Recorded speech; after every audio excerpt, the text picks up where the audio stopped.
TV news కి స్వాగతం. ముందుగా ముఖ్యాంశాలు.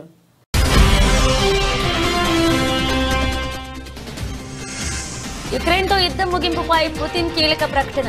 భారత్ పై ప్రశంసలు కురిపించిన రష్యా అధ్యక్షుడు.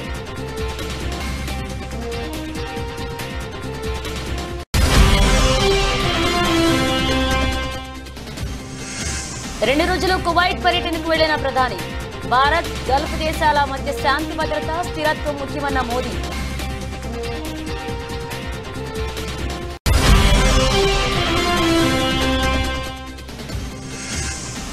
శాసనసభను ఇలా ఆలస్యంగా నడవడం కరెక్ట్ కాదు.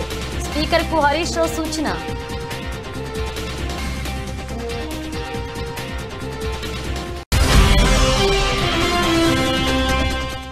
రైతు బంధు యథాతథంగా ఇస్తామంటే ఈ చర్చ ఎందుకు?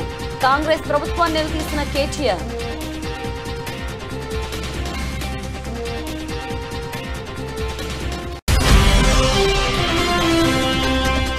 ప్రజల భూములకు రక్షణ కల్పించేందుకు కొత్త చట్టం తీసుకొచ్చాం. భూ కబ్జాలకు పాల్పడితే కఠిన చర్యలు తప్పవన్న సీఎం చంద్రబాబు.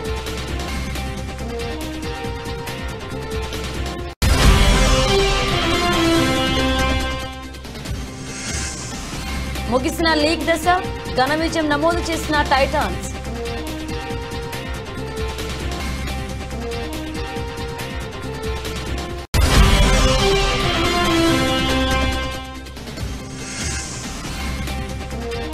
ఓటీటీలోకి పుష్ప 2 క్లారిటీ ఇచ్చిన మేకర్స్.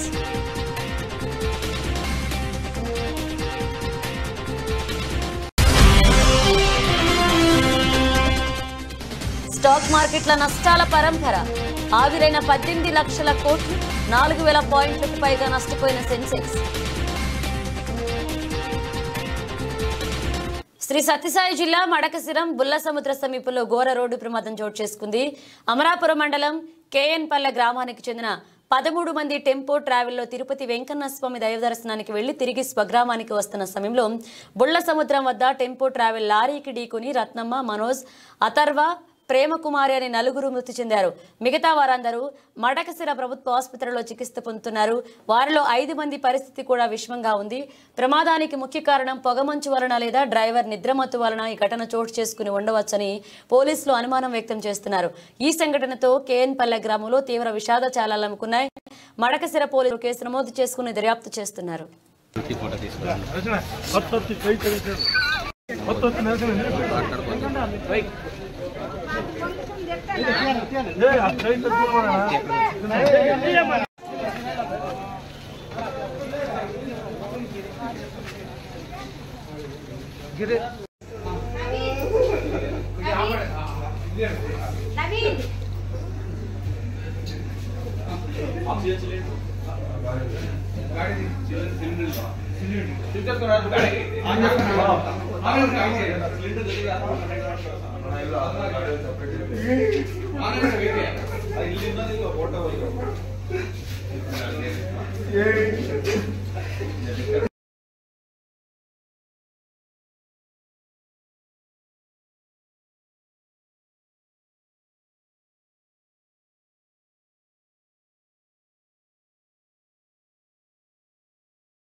Yeah,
యుక్రెయిన్ రష్యా దేశాల మధ్య కొద్ది కాలంగా యుద్ధం కొనసాగుతున్న విషయం తెలిసిందే.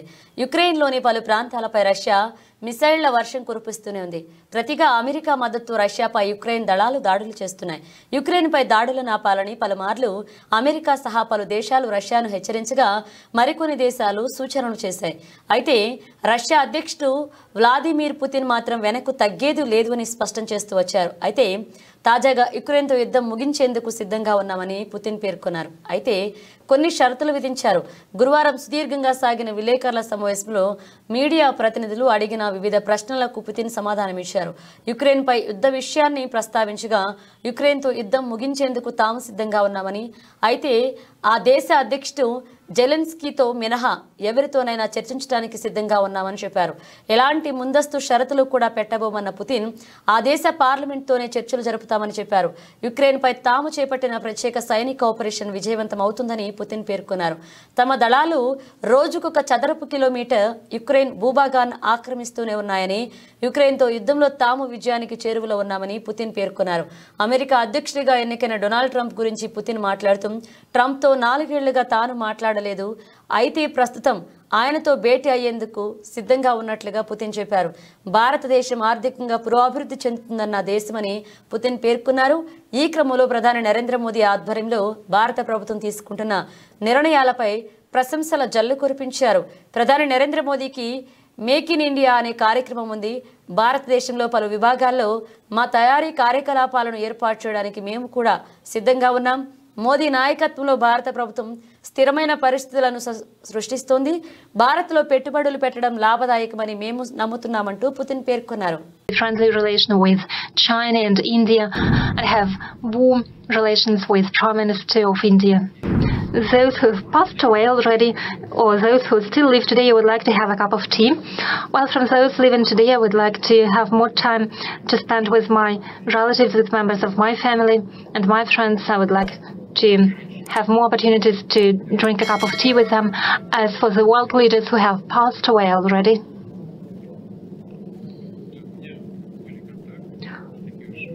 I've had contacts, not so close contacts, but nonetheless, for quite a long time, I had contacts to Mr. Kohl, the German Chancellor. He was a world-scale figure, not only due to the fact that he was a corpulent man, but also thanks to his belief. After my very first meeting with him back in 1993, and for a long period of time, after he no longer was German Chancellor, he sometimes regularly, not quite frequently, but regularly came to visit me, and it was my distinct pleasure to talk to him. He was an important figure of his time. He had done a lot for his homeland, for the German people, and he was a real world leader, and I still have warm memories of many of our conversations. They were useful for me, and it is no exaggeration. They were useful. He was a very President of France, Chirac, was a very interesting personality. He has encyclopedic knowledge. He knew everything, whatever you asked him. And he had his own opinion on anything, and he stuck to his opinion. He was a very gallant and polite man, and I learned a lot from him. I learned a lot from Kohl and from Chirac too, his manners in particular. ప్రధాని మోదీ ఇవాళ 2 రోజులు Kuwait పర్యటనకు వెళ్లారు. Bharat Gulf దేశాల మధ్య శాంతి భద్రత స్థిరత్వం ముఖ్యమన్నారు. సిరియాలో అసద్ బాషర్ ప్రభుత్వం నిర్వీర్యం కావడం, గాజాలో ఇజ్రాయెల్ దాడులు పెంచిన నేపథ్యంలో ప్రధాని మోదీ గల్ఫ్ పర్యటన చేపట్టడం ఆసక్తిని పెంచింది. కువైట్ టాప్ నేతలతో చర్చలు జరపనున్నామని, 2 దేశాల మధ్య భాగస్వామ్యాన్ని పెంచుకోనున్నట్లుగా వెల్లడించారు. సుమారు 43 ఏళ్ల తర్వాత భారత ప్రధాని కువైట్ పర్యటనకు వెళ్తున్నారు. 2 దేశాల మధ్య ఉన్న చరిత్రాత్మక సంబంధాలను గౌరవిస్తున్నట్లుగా చెప్పారు. వాణిజ్య అంశంలో 2 దేశాల మధ్య బంధం బలంగా ఉందన్నారు.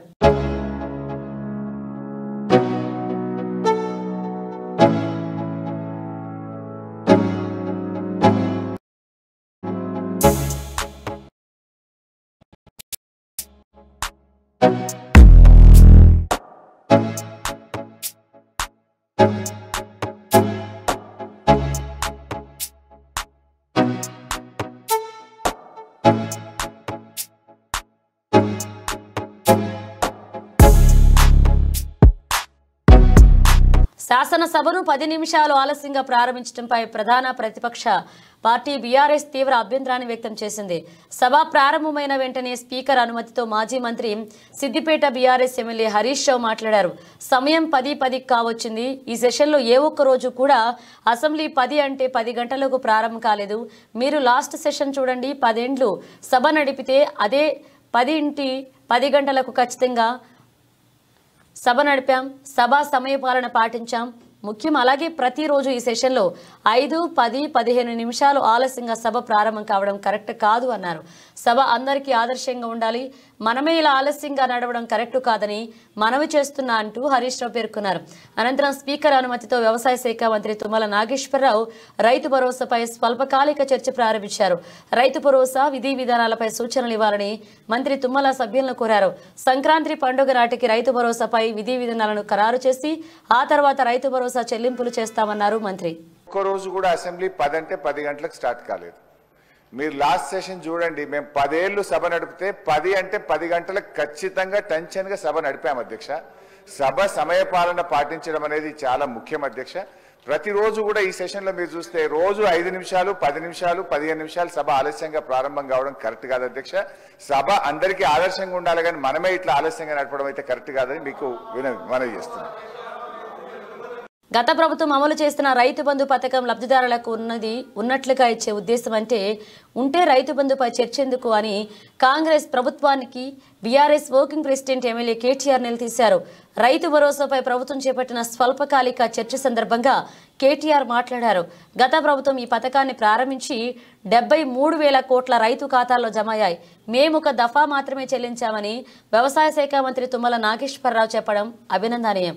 రైతు బంధు 21,283 కోట్ల దుర్వినియోగం జరిగిందని మంత్రి తుమ్మల చెప్పారు. 2019-20లో సాగు విస్తీర్ణం 141 లక్షల ఎకరాలని మంత్రి చెప్పారు. 2020-21లో సాగు విస్తీర్ణం 204 లక్షల ఎకరాలని మీరు ఇచ్చిన నివేదికలో ఉంది. రైతు బంధు ఇవ్వడం వల్లే సాగు విస్తీర్ణం 2 కోట్ల ఎకరాలకు పెరిగింది. ఇక మంత్రి తుమ్మల ROFR భూముల గురించి ప్రస్తావించారు. 4.5 లక్షల గిరిజన బిడ్డలకు పోడు పట్టాలు ఇచ్చిన ఘనత కేసీఆర్ది. ROFR పట్టాల కింద ఉన్న భూముల్లో ఒక పంట మాత్రమే సాగు చేసే అవకాశం ఉంటుంది. మేజర్ కాలువలు ఉండకపోవడం వల్ల చాలా కష్టంతో సాగు చేస్తారు. ఈ గిరిజన బిడ్డలకు 2వ విడత రైతు బంధు ఇస్తారా, ఇవ్వరా? సమాధానం చెప్పాలి. ఇక పత్తి 45 లక్షల ఎకరాల్లో పండుతుంది. ఈ పంట కాలం 8 నెలలు. మరి పత్తి రైతుకు ఒకటే పంట ఇస్తారు, 2 పంటలకు ఇస్తారా? అలాగే కంది పంట కాలం కూడా 8 నెలలు. కాబట్టి కంది పంటకు ఒకటేసారి ఇస్తారా, 2 సార్లు ఇస్తారా? లేదా అనేది చెప్పాలని కేటీఆర్ డిమాండ్ చేశారు. రైతు బంధుకు కోతలు పెట్టే ఆలోచన లేకపోతే పీఎం కిసాన్ గురించి మంత్రి తుమ్మల ఎందుకు ప్రస్తావించారు? పీఎం కిసాన్ మార్గదర్శకాలు మీకు మార్గదర్శకం అయితే 25% మంది రైతులకు మాత్రమే రైతు భరోసా వస్తుంది. పీఎం కిసాన్ మార్గదర్శకాలు పాటించమని మంత్రి తుమ్మల చెబుతున్నారు. మరి ఉన్నది ఉన్నట్లు ఇచ్చేందుకు రైతు బంధుపై చర్చ ఎందుకు? రైతు బంధుకు కోతలు పెట్టడం అనుకుంటే ఎందుకు ఈ చర్చ అంటూ కేటీఆర్ ప్రశ్నించారు. 5 ఏళ్ల స్వాతంత్ర భారత చరిత్రలో రైతుకు పెట్టుబడి వ్యవసాయానికి ఇచ్చిన మొట్టమొదటి ప్రభుత్వం తెలంగాణ ప్రభుత్వం, మొట్టమొదటి నాయకుడు కేసీఆర్. అయితే 72,000 కోట్ల రూపాయలు రైతుల ఖాతాల్లో నేరుగా జమ చేయడానికి ప్రేరణ అయింది. అసలు ఆ పథకం ఎందుకు తేవాల్సి వచ్చింది? అది చెప్పకపోతే, ఆనాటి పరిస్థితులు ఆకలింపు చేసుకోకపోతే, బ్యాక్గ్రౌండ్ అర్థం కాకపోతే, పథకం ఎందుకు ప్రారంభించాల్సి వచ్చిందో దాని నేపథ్యం తెలియకపోతే మనం ఏం మాట్లాడతాం అధ్యక్ష? ఇంకోటి నేను వారిని కోరుతా ఉన్నా అధ్యక్ష, నీతులు మాకే కాదు కదా చెప్పాలి. విప్ గారు మీరు మీ సభ్యులకు కూడా చెప్పాలి. మరి మేము వడ్లే కొనలేదట, మేము కొననేయలేదు, వ్యవసాయమే జరగలేదు, పద్ధతి కాదు. దయచేసి మీరు మీ సభ్యుల దిక్కు చూసుకొని వాళ్ళతో నేర్పించి ట్రైనింగ్ ఇచ్చారు అధ్యక్ష 2 రోజులు. మరి వాళ్ళకి ట్రైనింగ్ చక్కగా ఇచ్చింటే బాగుండేది కదా అధ్యక్ష. అధ్యక్ష మేము ఒకటే అంటున్నాం అధ్యక్ష, ఆ రోజు రైతు కళ్ళల్లో ధైర్యం లేదు. ఉమ్మడి ఆంధ్రప్రదేశ్లో తెలంగాణ ప్రాంతంలో కళ్ళంలో ధాన్యం లేదు. చిన్న రైతు పెద్ద రైతు అన్న తేడా లేదు అధ్యక్ష. 30-40 ఎకరాలున్న రైతు కూడా తెలంగాణలో, నేను చెప్పేది వాస్తవం కాకపోతే రేవంత్ రెడ్డిని అడగండి. ఎందుకంటే ఆయన మహబూబ్ నగర్ జిల్లా వలసల జిల్లాగా పేరుపడ్డ జిల్లా. ప్రతి సంవత్సరం 14 లక్షల మంది వలసపోయే జిల్లా. అధ్యక్ష కేటీఆర్ గారు, మేము ఆనాడు మొట్టమొదటి ప్రాధాన్యతగా తెలంగాణ రాష్ట్రం ఏర్పడిన తర్వాత వ్యవసాయ రంగాన్ని తీసుకున్నాం. వ్యవసాయ రంగం, సాగునీటి రంగం. ఎందుకంటే నీళ్లు, నిధులు, నియామకాలను ఉద్యమ కాలంలో మేమే చెప్పినాం అధ్యక్ష. అందుకే నీటి విషయంలో ప్రతి నీటి బొట్టును ఒడిసి పట్టి గోదావరి గాని కృష్ణ గాని సాగునీటి అందించాలి, ఖచ్చితంగా రైతుల బీళ్లకు ఖచ్చితంగా నీళ్లు ఇవ్వాలని ఒక ఎజెండాతో పనిచేసినాం. ఆ పునర్నిర్మాణ కార్యక్రమం తీసుకున్నాం అధ్యక్ష. అందులో భాగంగానే అధ్యక్ష, రైతు ఒక్కడు చల్లగా ఉంటే పల్లె చల్లగా ఉంటుంది అధ్యక్ష. పల్లె కూడా అందరూ బాగుంటారు. ఎందుకంటే గ్రామీణ ఆర్థిక వ్యవస్థకు రైతు కేంద్ర బిందువు. ఆ రైతు బాగుంటే రైతు చుట్టూ అల్లుకున్న అన్ని కుల వృత్తులు బాగుంటాయి అధ్యక్ష. ఆ ఉద్దేశంతోనే వ్యవసాయాన్ని స్థిరీకరించాలనుకున్నాం. మేము రైతు బంధు పెట్టింది ఊరికనే పెట్టలేదు అధ్యక్ష. మా ఉద్దేశం వ్యవసాయ స్థిరీకరణ, వ్యవసాయ స్టెబిలైజేషన్, అగ్రికల్చర్ స్టెబిలైజేషన్. ఆ కార్యక్రమంలోనే కొన్ని విప్లవాత్మకమైన కార్యక్రమాలు తీసుకున్నాం అధ్యక్ష. అందులో ముఖ్యమైనది అధ్యక్ష 24 గంటల నిరంతర విద్యుత్. తెలంగాణ వచ్చినాడు అధ్యక్ష, కరెంటు లేదు. తర్వాత మీరు చూసినట్టయితే ఆనాడు దాదాపు పొద్దున 3 గంటలు, రాత్రి 4 గంటల అధ్యక్ష కరెంటు. దొంగ రాత్రి, అర్ధరాత్రి వచ్చే కరెంటు కోసం కావలగాసి దుస్థితి. దాన్ని మార్చాలనుకున్నాం సమూలంగా. 24 గంటల నాణ్యమైన ఉచిత విద్యుత్ రైతులకు అందించిన ఒకే ఒక్క నాయకుడు భారతదేశంలో కేసీఆర్ గారు అధ్యక్ష. ఆ కార్యక్రమం చేసిన అదేవిధంగా మంత్రి గారు, పేదల భూములను కబ్జా చేస్తే కఠిన చర్యలు తీసుకుంటామని ముఖ్యమంత్రి చంద్రబాబు హెచ్చరించారు. ఇతరుల భూములను కబ్జా చేయకుండా కొత్త చట్టం తీసుకొచ్చామని ఆయన తెలిపారు. ఏ నాయకుడు చేయని విధ్వంసాన్ని గత ప్రభుత్వంలో జగన్ చేశాడని చంద్రబాబు మండిపడ్డారు. ప్రజల భూపత్రాలపై తన బొమ్మను వేసుకున్న వ్యక్తి జగన్ అని ఆగ్రహాన్ని వ్యక్తం చేశారు. గత ప్రభుత్వంలో ల్యాండ్ టైటిలింగ్ యాక్ట్ అనే కొత్త చట్టం తీసుకొచ్చారు. ఆ చట్టంలో ఆనాటి ముఖ్యమంత్రి గుమస్తాలను పెట్టుకుని ప్రజల భూముల మీద పెత్తనం చేసే పరిస్థితికి వచ్చాడంటే ఎంత దుర్మార్గమో ప్రజలు ఒక్కసారి ఆలోచించుకోవాలి. భయంగా బతికారు. మీ భూమిని వేరే వారు కబ్జా చేసినా, మీ భూమిని 22 ఏళ్ళు పెట్టినా, మీ భూమి మీద కాదు అని చెప్పినా మీరు మాట్లాడాలంటే భయపడిపోయే పరిస్థితి ఉండేది. ఈరోజు ఎన్డీఏ ప్రభుత్వం వచ్చింది. మీరు స్వేచ్ఛగా వచ్చి ఎవరు తప్పు చేసినా నేరుగా అడిగే అధికారం ఎన్డీఏ ప్రభుత్వం మీకు ఇచ్చింది అని తెలియజేసుకుంటున్నా. ఇక 2024 ల్యాండ్ గ్రాంబింగ్ యాక్ట్ ను చాలా పరిశిష్టంగా తీసుకొచ్చాం. ఎవరైనా వేరే వాళ్ల భూమిని కొట్టేసి కబ్జా చేస్తే అలాంటి వారిపైన చాలా కఠినంగా ఉంటాం. భూ ఆక్రమణ చేసినా, బలవంతంగా లాక్కున్నా, బెదిరించి లాగేసుకున్నా, మోసం చేసి లాగేసుకున్నా కొత్త చట్టం వర్తిస్తుంది. 6 సంవత్సరాల నుంచి 17 సంవత్సరాల వరకు జైల్లో పెట్టి అధికారం ఇచ్చామని ముఖ్యమంత్రి చంద్రబాబు చెప్పారు. ఈ పక్కన అతను అన్నమయ్య డిస్ట్రిక్ట్ అన్నమయ్య జిల్లా, ఆయన భూమి వేరే వాళ్ళు కబ్జా చేశాడు. కబ్జా చేస్తే ఎక్కడెక్కడో తిరిగాడు. ఎక్కడా పరిష్కారం కాకపోతే నేను ఇక్కడికి వస్తున్నానంటే నేరుగా నాకు ఇస్తే ఆ సమస్య పరిష్కారం అవుతున్న ఉద్దేశంతో ఎదుక్కుంటా వచ్చాడు అతను. ఇలాంటి వాళ్ళు చాలా మంది ఉన్నారు. నేను అందుకని మీరందరూ చూస్తే కొత్తగా ఒక చట్టాన్ని తీసుకొచ్చాం. ఆ చట్టం ల్యాండ్ గ్రాబింగ్ యాక్ట్ 2024. ఈ 2024 ల్యాండ్ గ్రాబింగ్ యాక్ట్లో చాలా పటిష్టంగా తీసుకొచ్చాం. ఎవరైనా సరే వేరే వాళ్ళ భూములు కొట్టేస్తే, కబ్జా చేస్తే అలాంటి వారిపైన చాలా కఠినంగా ఉంటాం. భూ ఆక్రమణ చేసిన, బలవంతంగా బెదిరించి లాగేసుకున్న, మోసం చేసి లాగేసుకున్న కొత్త చట్టం వర్తిస్తుంది. 6 సంవత్సరాల నుంచి 17 సంవత్సరాల వరకు జైల్లో పెట్టి అధికారం ఇచ్చాం. ఒకసారి ఎవరైనా సరే తప్పు చేస్తే వాళ్ళకు పీడీ యాక్ట్ కింద జైలుకు పంపించే హక్కు ఈ చట్టం కింద తీసుకొచ్చాం. గ్రామీణ ప్రాంతాల్లో, పట్టణ ప్రాంతాల్లో ఎక్కడ భూ కబ్జా జరిగినా ఆ భూ కబ్జా చేసిన వాళ్ళు జైల్లో పెట్టడమే కాకుండా ఎంత విలువ ఉంటుందో అంత విలువ చేసి ఫైన్ కూడా వేస్తున్నాం. ఒక పక్క ఫైన్ వేస్తాం, ఒక పక్క జైల్లో పెడతాం, ఒక పక్క ప్రభుత్వం ప్రూవ్ చేసుకోవడం కాదు, అది కబ్జా చెయ్యలేదని ప్రూవ్ చేసుకునే బాధ్యత కబ్జా చేసిన వాడికే పెడుతున్నాం. కాబట్టి వాళ్ళందరూ గుర్తుపెట్టుకోవాల్సిన అవసరం ఉంది. ఎవరైనా 1 సెంటు భూమి కబ్జా చేసిన కబద్దార్ జాగ్రత్తగా ఉండండి, తాట తీస్తాం, ఎవడిని వదిలిపెట్టాం. ఈ రాష్ట్రంలో ఇలాంటి దుర్మార్గులంతా ఎట్టి పరిస్థితుల్లో కూడా సర్వే కావడానికి వీలు లేదని చెప్పి కూడా నేను మీకు తెలియజేస్తున్నా. వరంగల్ నగరంలోని ఓ సిటీ మైదానంలో వరంగల్ ఉమ్మడి జిల్లా మినీ వ్యాన్ ఓనర్స్ అసోసియేషన్ ఆధ్వర్యంలో లారీ యజమానుల తీరుపై ఆందోళన నిర్వహించారు. ఫెర్టిలైజర్స్ తరలింపులో 5 టన్నుల నుండి 12 టన్నుల వరకు లారీ యూనియన్ వారి అవకాశం గతంలో కల్పించారని, ఇప్పుడు నిరంకుశంగా డీసీఎంలను ఫెర్టిలైజర్స్ తరలింపులో అనుమతించడం లేదు అని, దీంతో తాము కిస్తీలు చెల్లించకుండా తీవ్ర ఇబ్బందులు ఎదుర్కొంటున్నామని, అంతేకాకుండా దుకాణదారులు యూనియన్ రసీదు లేకుండా డీసీఎం వ్యాన్లకు లోడింగ్ స్లిప్పులు వివరాలంటూ ఆదేశాలు ఇవ్వడంతో తమ డీసీఎంలలో ఫెర్టిలైజర్స్ తరలించేందుకు అధికారులు ఇబ్బందులకు గురి చేస్తున్నారంటూ డీసీఎం ఓనర్లు ఆందోళన వ్యక్తం చేస్తున్నారు. Warangal district mini van owners association తరఫున నా పేరు నాగేశ్వరరావు, డీసీఎం అధ్యక్షుడు. నేను గత 30 సంవత్సరాల నుంచి మేము పట్టలేరు, మేము కొడుతున్నాం, లారీ వాళ్ళు కొడుతున్నారు.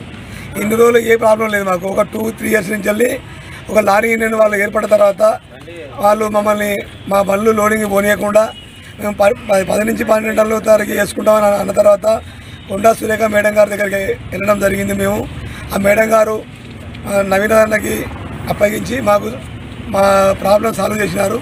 సాల్వ్ చేసిన తర్వాత ఒక 7 నెలల నుంచి మంచి సజావుగా నడుస్తుంది.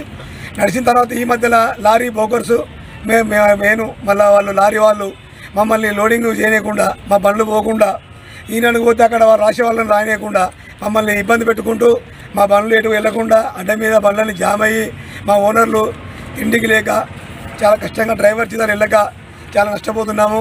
దయచేసి మాకు దీన్ని మీడియా తరఫున మాకందరికీ సహకరించవలసిగా కోరుతున్నాం. ఎర్రవల్లి మండలం బీచుపల్లి వద్ద పశువులతో వెళ్తున్న బొలోరో వెహికల్ ఓవర్టేక్ చేసే క్రమంలో ఎదురుగా వస్తున్న వాహనాన్ని ఢీకొట్టడంతో ఈ ప్రమాదం చోటు చేసుకుంది. పలువురికి గాయాలయ్యాయి. పూర్తి వివరాలు తెలియాల్సి ఉంది.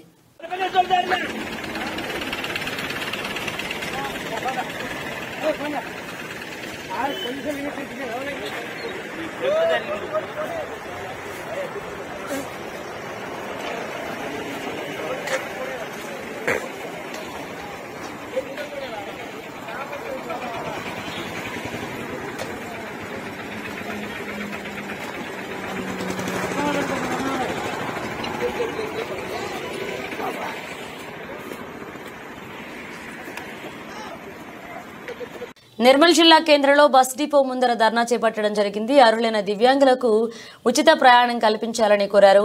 మా మనవి ఏమనగా తెలంగాణ దివ్యాంగులు జాయింట్ యాక్షన్ కమిటీ తరపు నుండి తమకి విన్నవించుకుంది ఏమనగా తెలంగాణ రాష్ట్రంలోని దివ్యాంగులకు 50% మాత్రమే కల్పిస్తున్నారు. కావున తెలంగాణ రాష్ట్ర ప్రభుత్వం దివ్యాంగులందరికీ ఉచిత ప్రయాణం కల్పించాలని నిర్మల్ జిల్లా బస్ డిపో ముందర ధర్నా చేపట్టడం జరిగింది.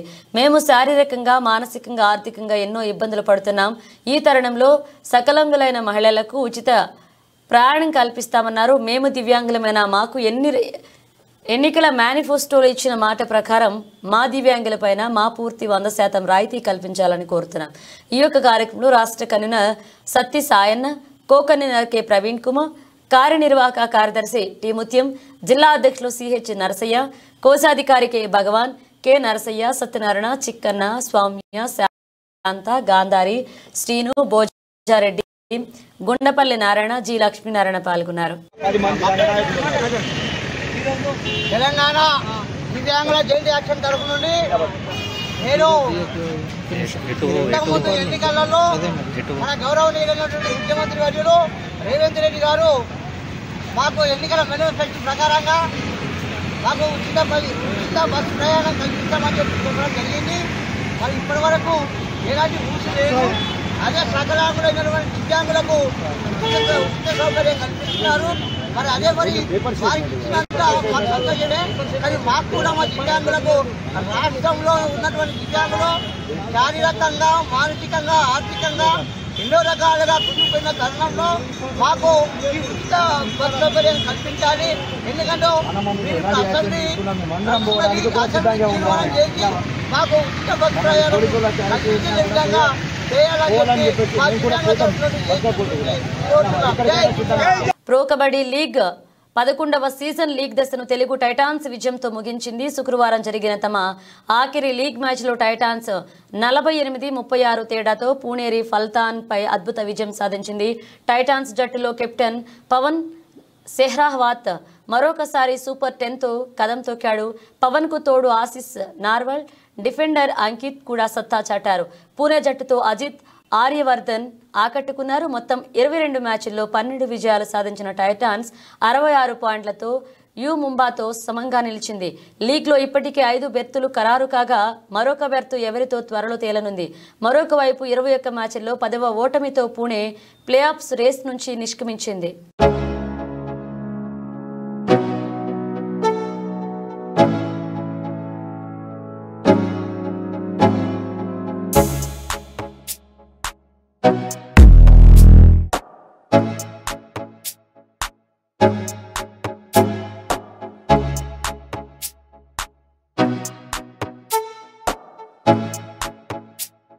ఐకాన్ స్టార్ అల్లు అర్జున్ నటించిన పుష్ప 2 మూవీ బాక్స్ ఆఫీస్ వద్ద రికార్డ్ సెలక్షన్స్ తో దూసుకుపోతుంది.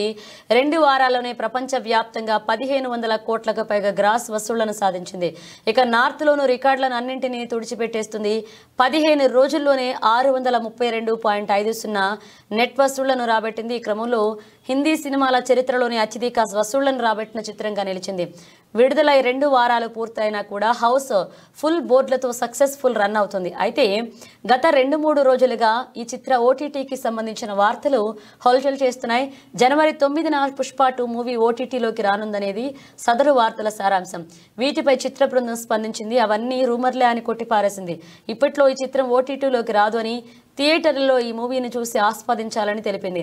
పుష్ప 2 మూవీ ఓటీటీకి సంబంధించిన పుకార్లు వస్తున్నాయి. ఇప్పట్లో ఈ సినిమా ఓటీటీలోకి వచ్చే అవకాశం లేదు. విడుదలైన 56 రోజుల తర్వాత ఈ చిత్రం ఓటీటీలోకి రానుంది. అప్పటి వరకు పుష్ప 2 వైల్డ్ ఫైర్ ను థియేటర్లలో చూసి ఎంజాయ్ చేయండి అని సోషల్ మీడియాలో చిత్ర బృందం తెలియజేసింది.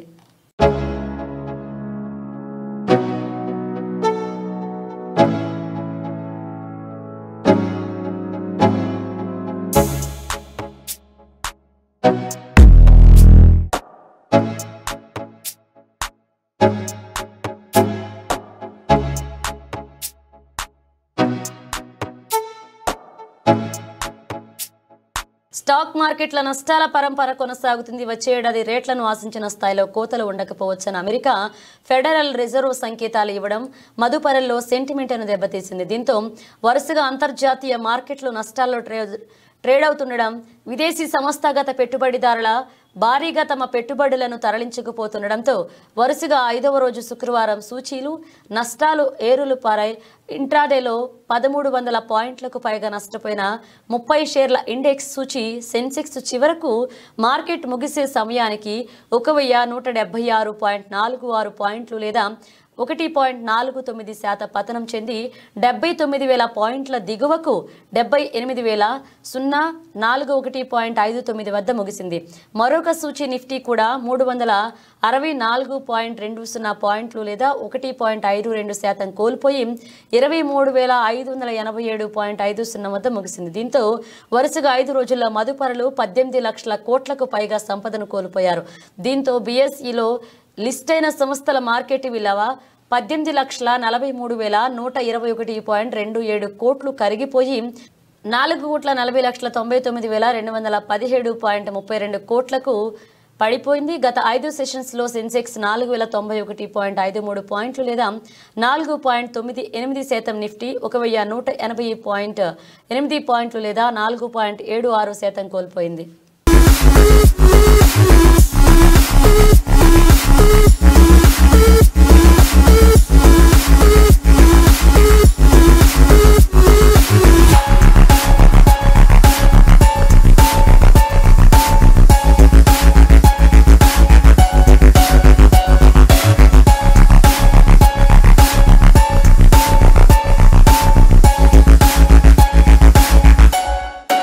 బులెటిన్ ముగించే ముందు హెడ్లైన్స్ మరోసారి.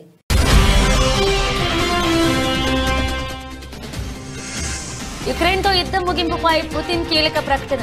భారత్పై ప్రశంసలు కురిపించిన రష్యా అధ్యక్షుడు.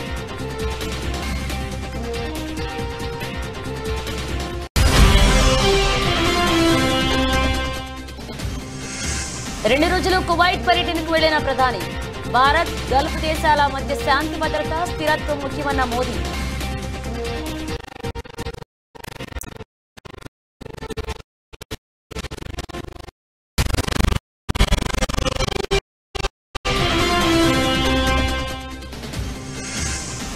శాసనసభను ఇలా ఆలస్యంగా నడవడం కరెక్ట్ కాదు. స్పీకర్ కు హరీష్ రావు సూచన.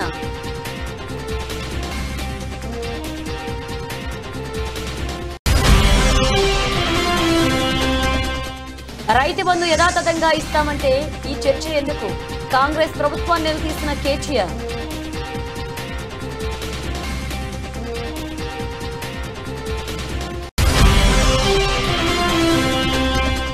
ప్రజల భూములకు రక్షణ కల్పించేందుకు కొత్త చట్టం తీసుకొచ్చాం.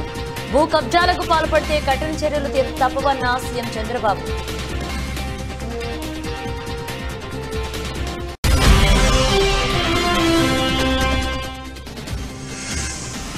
ముగిసిన లీగ్ దశ ఘన విజయం నమోదు చేసిన టైటాన్స్.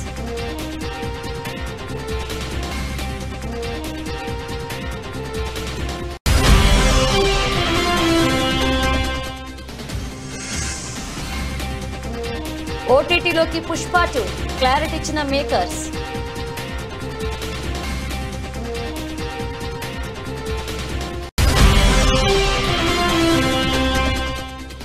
స్టాక్ మార్కెట్ల నష్టాల పరంపర. ఆవిరైన 18 లక్షల కోట్లు, 4,000 పాయింట్లకు పైగా నష్టపోయిన సెన్సెక్స్. ఇవి బులెటిన్ అప్డేట్స్. మరణ అప్డేట్స్తో మళ్ళీ కలుద్దాం.